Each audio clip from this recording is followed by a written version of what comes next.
Selamat pagi, damai sejahtera dari Tuhan kita Yesus Kristus. Hari ini tentu melingkupi kita, sukacitanya tentu juga melingkupi kita.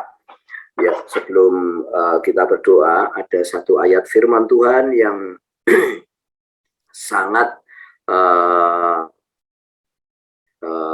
mengusik hati saya.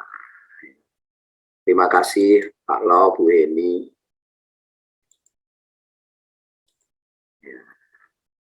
Ini berdoa untuk kesatuan dan pemulihan. Ya, Matius 12 ayatnya yang ke-25, demikian firman Tuhan.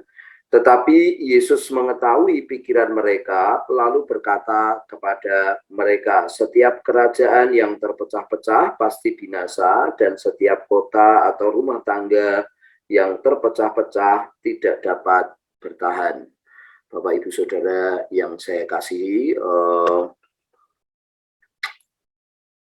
kita melihat bahwa Tuhan Yesus mengatakan setiap kerajaan yang terpecah-pecah pasti binasa, kota yang terpecah-pecah juga tidak dapat bertahan, rumah tangga yang terpecah-pecah juga tidak dapat bertahan. Ya, kita melihat dari firman yang Tuhan Yesus sampaikan kepada kita, ada 3 sasaran supaya keadaan itu terpecah-pecah. Pelekop yang sedang kita baca tadi adalah Tuhan Yesus dan Beelzebul. Saudaraku ya, Tuhan dibandingkan itu, saudaraku, di Yesus itu, kepada Yesus itu difitnahkan, kepada Yesus itu sedang mau dilabelkan, kepada Tuhan Yesus sedang akan dikonsepkan oleh si iblis bahwa Tuhan Yesus itu dari setan gitu. Nah, ini kejadian ini Bapak Ibu Saudara, kalau kita lihat banyak sekali mereka memutarbalikkan seperti itu gitu ya. Iblis memutarbalikkan seperti itu. Nah, dengan firman Tuhan tadi, Tuhan Yesus mengatakan menjadi sebuah pikiran yang terbuka, saudaraku, bahwa rupanya iblis itu sedang memecah-mecah gitu ya. Yang dipecah adalah Tuhan Yesus mengatakan sasarannya kerajaan, kota, dan rumah tangga. Tujuannya supaya mereka binasa, tidak dapat bertahan ya, Bapak Ibu Saudara. Nah, ini perlu kita doakan, saudaraku, perlu kita angkat di dalam Tuhan, karena banyak sekali di bangsa kita ini, saudaraku ya, terjadi perpecahan gitu ya.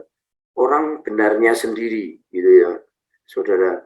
Orang mau menangnya sendiri ya, saudaraku. Bahkan banyak sekali, saudaraku, orang-orang yang tidak lagi melihat satu kesatuan sebuah bangsa ini harus dipertahankan gitu ya. Dari mana mereka ini dapat pikiran-pikiran seperti itu? Yesus kan mengatakan tadi, saudaraku ya, dari awal ayat itu dikatakan bahwa tetapi Yesus mengetahui pikiran mereka. Ya, firman Tuhan itu mengatakan tetapi Yesus mengetahui pikiran mereka. Jadi yang ada di pikiran orang-orang itu diketahui oleh Tuhan, saudara ya, diketahui gitu. Apa?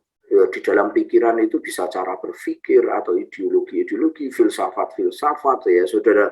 Itu macam-macam, sehingga saudara, pandangan atau persepsi sudut pandang terhadap sebuah negara kesatuan Republik Indonesia atau keluarga yang bersatu ya, kalau berbeda nanti mereka saling membenci, saling berbeda, saling jauh menjauh gitu ya, itu tidak dapat bertahan pasti.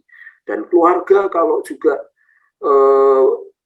berbeda sama, mereka pasti juga tidak dapat bertahan. Dari mana mereka mengalami perbedaan? Dari pikiran atau ideologi. Nah, kita perlu berdoa supaya ideologi surgawi ini, Bapak Ibu Saudara, terjadi ya, turun gitu. Nah, Lukas 24 ayat 45 ya, saudara ya, ini firman Tuhan menjadi sebuah jawaban tentang pikiran atau ideologi yang bisa kita doakan dan bisa kita minta kepada Tuhan supaya Tuhan membuka pikiran mereka sehingga mereka mengerti kitab suci. Saudara, ini Lukas 24 ayat 45 ini adalah dua orang murid Tuhan yang mereka merasa hatinya itu terganggu dengan Yesus itu disalib dan bangkit. Gitu. Nah, di dalam hati dan pikiran mereka sudah ada firman Tuhan, tetapi mereka belum terbuka. Setelah mereka berjalan ke Emmaus, Tuhan membuka pikiran mereka. Nah, dari sini kita belajar, kita harus banyak bertemu dengan banyak orang untuk memberitakan firman. Baik, tidak baik waktunya kita memberitakan firman. Saudara, kepada siapapun yang kita jumpai, supaya suatu kelak Yesus membuka pikiran mereka. Nah, mari kita berdoa, Bapak Ibu Saudara, supaya ideologi surgawi, supaya pikiran-pikiran surgawi itu turun kepada bangsa kita. Ya, bangsa kita, kota kita, keluarga kita tidak terpecah-pecah karena ideologi-ideologi yang ngawur. Banyak sekolah-sekolah kita doakan, Bapak Ibu Saudara, mereka mendapatkan ideologi yang bukan surgawi. Ya, mari kita berdoa bagi mereka.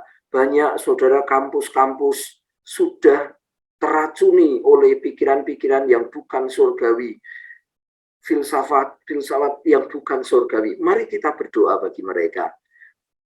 Roh Kudus pasti bisa menjamah mereka.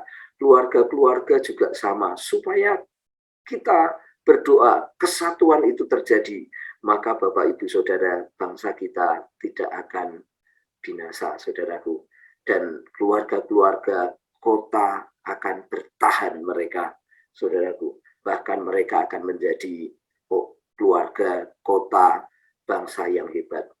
Mari pagi hari ini kita berdoa, Tuhan memberkati